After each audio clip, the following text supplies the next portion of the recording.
GR ഇന്ദുമോഹൻ്റെ കഥകളൊക്കെ സിനിമയായിട്ട് വരുമ്പോഴേക്കും അത്രയ്ക്ക് ഒരു പഞ്ച് കിട്ടാറില്ല.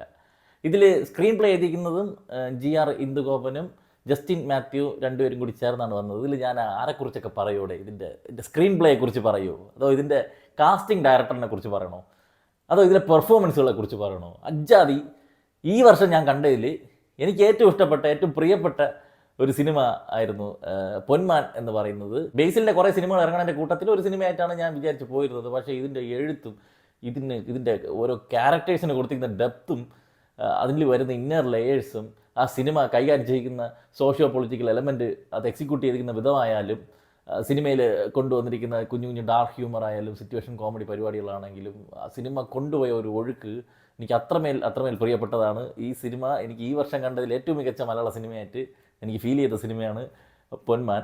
ഇതിൽ തുടക്കത്തിൽ ഒരു കൊല്ലം ബേസ് ചെയ്തിട്ടുള്ളൊരു പാട്ട് വരുന്നുണ്ട്. ആ പാട്ടിൽ കൂടെ തന്നെ നമ്മളെ ആ ടെറൈനിലേക്ക് ഇന്നാക്കാൻ അവർ സാധിച്ചിട്ടുണ്ട്. അവിടെ നിന്ന് ഒരു സെക്കൻഡ് പോലും കെട്ടുവിടാതെ ഈ പാടം കൊണ്ടുപോയി എന്നുള്ളതാണ്. അവിടെ കുറേ കഥാപാത്രങ്ങളുണ്ട്. ഇത് ഓരോ കഥാപാത്രങ്ങളും ഇതിൽ ബേസിലിനെ ഒഴിച്ചു നിർത്തിയാൽ ബാക്കി എല്ലാവർക്കും ഒരു ഗ്രേ ഷെയ്ഡുണ്ട്. പക്ഷേ അവരുടെ നിസ്സഹായാവസ്ഥയും അവരുടെ സിസ്റ്റം കൊണ്ടുവച്ചിരിക്കുന്ന ഒരു ചതിക്കുഴിയുണ്ട്. അതിനകത്ത് പെട്ടുപോകണോണ്ട് അവരങ്ങനെ ആയിപ്പോണതാണ്. അവരുടെ ഓരോരുത്തരുടെയും ഉള്ളിൽ കൂടെ ഓരോരുത്തരുടെ പോയിന്റ് ഓഫ് വ്യൂവിൽ നമുക്ക് ചിന്തിക്കാൻ സാധിക്കും എന്നുള്ളതാണ്. അത്രമാത്രം ഡെപ്ത് ഫീൽ ചെയ്യും. അത്രയും സ്പേസ് കൊടുത്തിട്ടുണ്ട് ഇതിലെ പ്രധാന കഥാപാത്രങ്ങൾക്ക്. ഓരോരുത്തരായിട്ട് ഞാൻ പറയാം. ഈ സിനിമയിൽ ഇതിൻ്റെ സെക്കൻഡ് ഹാഫ് അങ്ങോട്ട് പോകും തോറും എനിക്ക് ഭയങ്കര, നമുക്ക് ചുറ്റും നെഗറ്റിവിറ്റി ഇങ്ങനെ പറഞ്ഞ് ഇരിക്കുകയാണ്. പക്ഷേ അതിൻ്റെ ഇടയ്ക്ക് നമ്മൾ അഡ്ജസ്റ്റ് ചെയ്ത് സർവൈവ് ചെയ്യേണ്ട ഒരു അവസ്ഥ വരും. അപ്പോൾ ഈ കഥാപാത്രങ്ങൾ ആ ഒരു അവസ്ഥയിലൂടെ പോകുമ്പോൾ നമുക്കും ആ വീർപ്പ് മുട്ടൽ അത് ഫീൽ ചെയ്യും. അത് എനിക്ക് സെക്കൻഡ് ഹാഫിൽ ഒരുപാടിടത്ത് കണ്ണ് നിറഞ്ഞ് അതുപോലെ ചങ്കെടുപ്പ് കൂടിയൊക്കെയാണ് ഇത് കണ്ടിട്ടുള്ളത്. ആനന്ദ് മന്മഥൻ എന്തൊരു പെർഫോമൻസ് ഇടയി. ഈ ഫസ്റ്റ് ഹാഫ് പോയാൽ ഞാൻ വിചാരിച്ചത് ആനന്ദ് മന്മഥനാണ് ഇതിൽ നായകനെന്നും ബേസിൽ സൈഡാണെന്നാണ് വിചാരിച്ചത്. അയാളുടെ ഒരു കഥാപാത്രമുണ്ട്, ഒരു പാർട്ടി അടിമയാണ്, അയാളുടെ ഒരു നിസ്സഹായാവസ്ഥയുണ്ട്. അത് ചുമ്മാ വന്ന് നിന്നിട്ട് പെർഫോം ചെയ്യാനായിട്ട് നമുക്ക് തോന്നും. അങ്ങനെയല്ല, അത് നമുക്ക് തമിഴിലെ അട്ടക്കത്തി ദിനേശ് ഒക്കെ ചെയ്യുന്ന ചില കഥാപാത്രങ്ങളുണ്ടല്ലോ, അതുപോലത്തെ ഒരു ഫീല്, ഒരു കണക്ഷൻ ആ കഥാപാത്രത്തിൽ ഉണ്ടായിട്ടുണ്ട്. അവിടെ നിന്ന് അങ്ങോട്ട് ഫസ്റ്റ് ഹാഫിൽ ആനന്ദ് മന്മഥൻ്റെ ഒരു പരിപാടി കഴിഞ്ഞിട്ട് പിന്നെ അങ്ങോട്ട് ബേസിൽ കയറി ബേസിലിൻ്റെ ക്യാരക്ടർ, ബേസിലിനെ എല്ലാവരും പറയും എല്ലാ പടത്തിലും ഒരേപോലെ വന്നിട്ട് അഭിനയിച്ചിട്ട് പോകണം. അങ്ങനെ അല്ല അത്. പലരും ഓരോ സിനിമയിലേക്ക് ക്യാരക്ടർ മാറാൻ വേണ്ടിയിട്ട് ലുക്കും അപ്പിയറൻസും ഒക്കെ മാറ്റി. ഇയാൾ അതുപോലെ തന്നെ ചിലപ്പം ഒരു ഫുൾ കൈ ഷർട്ട് ഇടും, ഇല്ലെങ്കിൽ ടീ ഷർട്ട് ഇടും. ഇത് തന്നെയുള്ള മാറ്റമുള്ളൂ. പക്ഷേ കഥാപാത്രം അത്രയേറെ വ്യത്യസ്തമായിട്ടാണ് അയാൾ ആ കഥാപാത്രത്തിനെ ഫുൾ ഓഫ് ചെയ്യണത്. ഈ സിനിമ ഇതിൽ ഒരുപാട് മോട്ടിവേഷൻ സാധനം പുള്ളി പറയാനുണ്ട് ഈ സിനിമയിൽ. അത് ബേസിലിൻ്റെ കഥാപാത്രം എന്ന് പറയണത്, നമുക്ക് വിൽ പവർ എന്നൊരു സാധനം ഉണ്ടെങ്കിൽ നമുക്ക് എതിരെ ഒരു മല വന്ന് നിന്നാലും നമ്മൾ നേരിടുക തന്നെ ചെയ്യും എന്നുള്ളൊരു സാധനമുണ്ട്. അത് ഭയങ്കര ഗൂസ് ബംസ് ആയിരുന്നു തിയേറ്ററിൽ ആ സീനുകളൊക്കെ. അയാൾക്ക് നിലനിന്നേ പറ്റുള്ളൂ, അയാൾക്ക് എക്സിസ്റ്റ് ചെയ്തേ പറ്റുള്ളൂ. ആ സാഹചര്യത്തിൽ അയാൾ ഏതറ്റം വരെ പോകുമെന്നുള്ള ഒരു സാധനം ഗംഭീരമായിട്ട് അയാളത് ചെയ്തിട്ടുണ്ട്. ബേസിൽ ഒരു രക്ഷയിലൂടെ. അതുപോലെ സജിൻ ഗോപു നിങ്ങൾ ഇപ്പോൾ നമുക്ക് പല നടന്മാരും എപ്പോഴെങ്കിലും ഒരു കോമഡി സാധനങ്ങൾ ചെയ്തു കഴിഞ്ഞാൽ പിന്നെ ആ ആംഗിളിൽ കൂടെ നമുക്ക് അയാളെ കാണാൻ പറ്റുള്ളൂ. അയാൾ സീരിയസ് ആയിട്ട് ഇപ്പോൾ സജിൻ ഗോപുവിൻ്റെ കാര്യം എടുത്താൽ പോലും ഇപ്പോൾ രോമാഞ്ചത്തിലാണെങ്കിലും ആവേശത്തിലാണെങ്കിലും അയാൾ സീരിയസ് ആയിട്ട് പവർ ഇട്ടൊക്കെ പറയുമ്പോൾ നമുക്ക് ചിരി വരും. അയാൾ വന്നിട്ട് ഇതിൽ അഭിനയിക്കുമ്പോൾ നമുക്ക് അങ്ങനെ തോന്നല്ല, നമുക്കൊരു ടെറർ ഫീലാണ് ഇയാളെ കൊണ്ടാവണത്. അത് ആക്ടറിൻ്റെ കഴിവാണ്. അയാളുടെ സജിൻ ഗോപു എന്നുള്ള ആക്ടറിൻ്റെ കഴിവാണ്. അത് പ്രകടം എവിഡൻ്റ് ആയിട്ട് വെള്ളി വന്നിരിക്കണം. ഇപ്പോൾ ഒരു നിപ്പി എന്നടായി. പിന്നെ ഇതിൽ ഫസ്റ്റ് ഹാഫിൽ ഒരു ഫൈറ്റ് സീനുണ്ട്. അത് നമുക്കൊരു മുണ്ടൂർ മാടനെ പോലത്തെ ഒരു ടെറർ ഫീൽ കൊണ്ടുവരേണ്ട ഒരു സാധനമായിരുന്നു. ആ ഫൈറ്റൊക്കെ അത്രയും ഒരു ഇതായിട്ട് എനിക്ക് തോന്നിയില്ല. കുറച്ചുകൂടി നല്ല പഞ്ച് വരേണ്ട സാധനമുണ്ട്. അപ്പം ഇയാൾ ഇത്രമാത്രം ഭീകരനാണെന്നുള്ളൊരു സാധനം നമുക്കിവിടെ തോന്നണമല്ലോ. പക്ഷെ ഭീകരനാണെങ്കിൽ കൂടി അയാളുടെ ഒരു നിസ്സഹായാവസ്ഥയുണ്ട്. ഞാൻ പറഞ്ഞില്ല, ഇതൊക്കെ ഇവരുടെ ഒരു സിസ്റ്റത്തിൻ്റെ ഇടയിൽ പെട്ടുപോയ ആൾക്കാരാണ്. അയാൾക്കും ഇത് തന്നെ നിലനിന്നേ പറ്റുള്ളൂ എന്നുള്ളൊരു അവസ്ഥയാണ്. അവിടെ ഈ സിനിമയിൽ ഓരോ കഥാപാത്രങ്ങൾക്കിടയിൽ വരുന്ന കോൺഫ്ലിക്റ്റിംഗ് കെമിസ്ട്രി ഉണ്ട്.